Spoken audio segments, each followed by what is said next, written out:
मन को मारने के लिए नियम का बहुत पालन करना जरूरी है।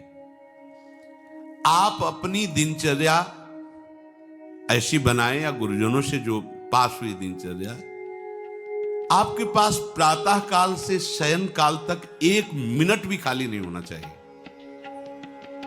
ये आप देख लो, जो अभी तक चर्चा हुई वो पूरे संसार में दोष दृष्टि करके भोगों के प्रति या प्रभु पे महत्व बुद्धि करके छोड़ दो, राग छोड़ो। वास्तविक कहीं सुख नहीं है। आप लोग देख लीजिए, विवेक से देख लीजिए, अभी तक सब वही करते रहे जन्म जन्मांतर। अब हमको मन की ये जो बलवान वृत्ति है, प्रमथन स्वभाव वाली वृत्ति है, इस पर अंकुश करना है। कैसे करना है? प्रातः काल जगने से लेकर शयन तक 1 मिनट भी आपका खाली नहीं होना चाहिए, आपकी दिनचर्या में होना चाहिए। नियमित दिनचर्या बनवा लीजिए या बना लीजिए अपने बड़ों से, अपने पूज्य जनों से पास हमारी ये दिनचर्या, जीवन में उसका उल्लंघन नहीं होना चाहिए। ऐसी दिनचर्या नहीं, कागज वाली दिनचर्या नहीं, आपकी वास्तविक दिनचर्या जो है वही होनी चाहिए। जिस समय जो आदेश हुआ है कार्य का, आपको उसी समय वही कार्य करना है। इससे मन तुम्हारा मरेगा, मन के अनुसार। यहां क्या है कि रोज सुनते, आज नहीं सुनेंगे सत्संग, क्या है सुबह तक रोज वाणी पाठ में जाते, नहीं जाएंगे, 6 बजे तक सो रहे हैं शाम की रात्रि तक, या ये ठीक नहीं। चलो आज ऐसा कर ले, नहीं ठीक नहीं, जो नियम दिया गया वैसे ही चलो। अगर नियम से चलोगे तो उससे लाभ क्या मिलेगा? एक तो परमानंद की तरफ बढ़ रहे हो, दूसरी बात आपका मन मरेगा। मन नियम से मरता है। इस मन का स्वभाव बदल जाएगा यदि आप नियमवर्ती बनोगे। नियमानुवर्तिता से मन आपके अधीन होगा। नियम बनाओ आप। नियम अगर आपने नहीं बनाया तो परमार्थ की चढ़ाई पर नहीं चढ़ सकते हो। परमार्थ में आज तक उसी को लाभ मिला है जो नियम से चला है। किसी ने पूछा किसी से कि क्या नियम है आपके, तो उनका हमारे संप्रदाय में तो नियम है ही नहीं। गजब की बात कह दी। यहां का जो नेम है वो प्रेम से शासित है। प्राण चले जाएं पर वो नेम छोड़ सकते हैं? देखो ना, मन क्रम वचन त्रिशुद्ध सकल मत, नेम नहीं है। जो अब कह रहे हैं उसी के अनुसार जीवन चलाना है। प्रियालाल के सुख का नेम, प्रियालाल के नाम जप का नेम। प्रियालाल हमारे यहाँ कोई नियम ही नहीं, मतलब खाओ पियो पड़े रहो की वजह से। आप समझो, समझ के बोलो, ऐसे किसी को मत बोलो। परमार्थ में आज तक जिसको भी लाभ मिला है नियम से चलने वाले को प्राप्त हुआ है। इष्ट आराधना में जो जो आपको नियम मिले हैं उनमें शिथिलता नहीं होनी चाहिए, और बहुत काल तक एक नियम में चलने वाले को सिद्धि प्राप्त हो जाती है। जिस स्थान पर, जिस आसन पर, जिस समय पर जो मंत्र जितना, वो नियम होना चाहिए। ऐसा नहीं कि आज 20 माला जप लिया तो कल 10 माला जप कर लिया तो 2 दिन जपा ही नहीं फिर आगे, ऐसे नहीं होता। एक नियमानुवर्तिता। 5 मिनट का भी अंतर आपके नियम में जब नहीं पड़ने लगेगा, नियमित नियत समय, यह संतों में देखा गया है। 6 बजे उठना, 6 बजे शयन, 6 बजे उनकी जो दिनचर्या, एक दिन अगर देख लो तो दूसरे दिन तुम कह सकते हो इस समय ये साधन कर रहे होंगे, क्योंकि उनका नियम है, वो वैसे ही मिलेंगे। बड़े बड़े महापुरुषों में देखा गया।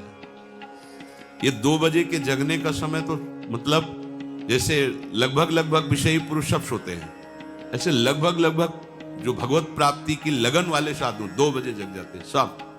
ये नहीं कोई आश्चर्य की बात नहीं है, हमने देखा है। गंगा के किनारे जैसे 2 बजे शुरू हो जाता है, कुआं से जल अर्चना और सब दिनचर्या, गंगा नहाने के लिए फिर जाना, बाद में यहीं से स्नान करके फिर बाद में गंगा स्नान करने जाना। जो अनियमित साधन करता है यद्यपि साधन अविनाशी, पर मन मरेगा नहीं, मन अधीन नहीं होगा, ध्यान रखना। अनियमित, नियमित।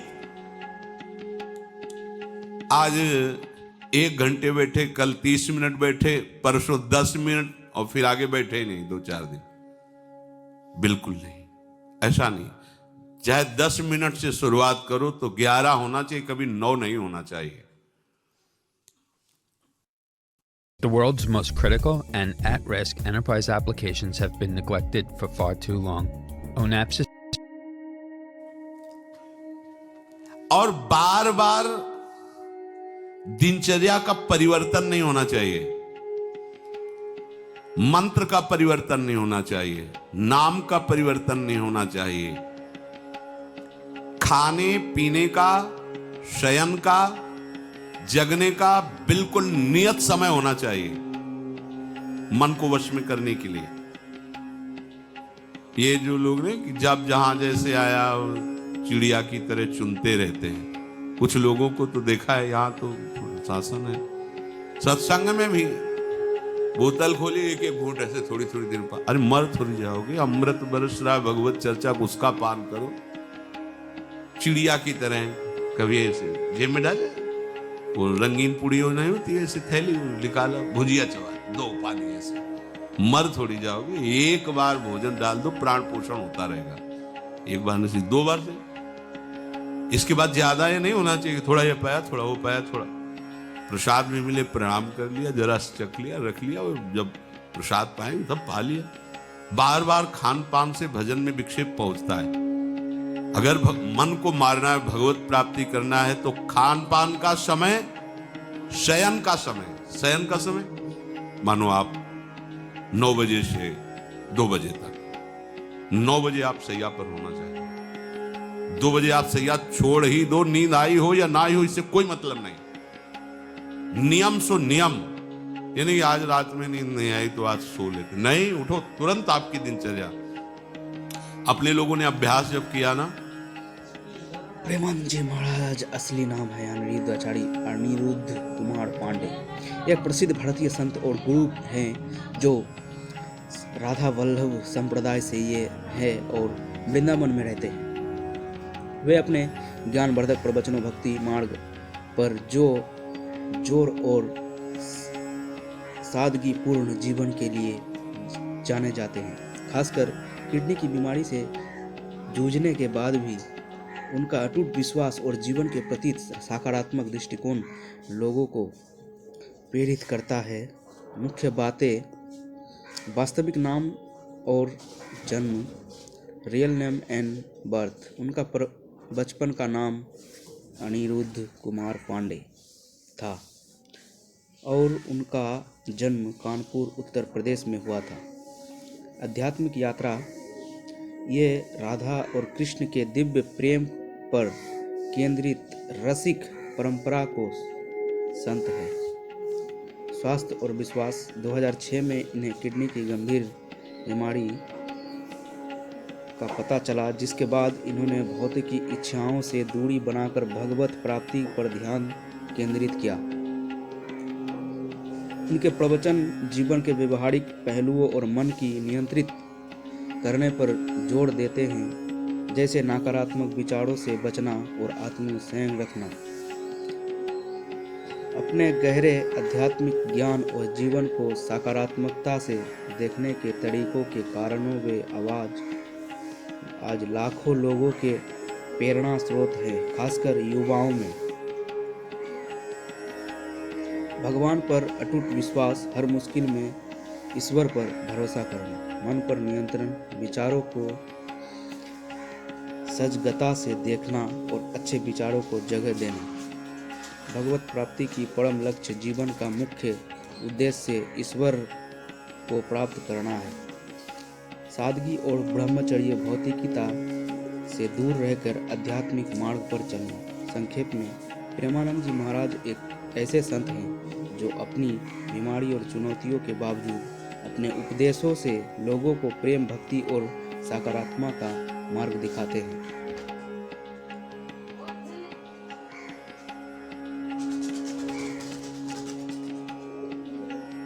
दुख हो सहना सीखो, दुख को सहना सीखो, क्योंकि आज का सुख कल के दुख को रहते रहने की ताकत देता है। जब सभी साथ छोड़ दे तब भी भगवान आपका साथ देते हैं। भविष्य की चिंता मत करो, हर परिस्थिति में खुश रहना सीखो।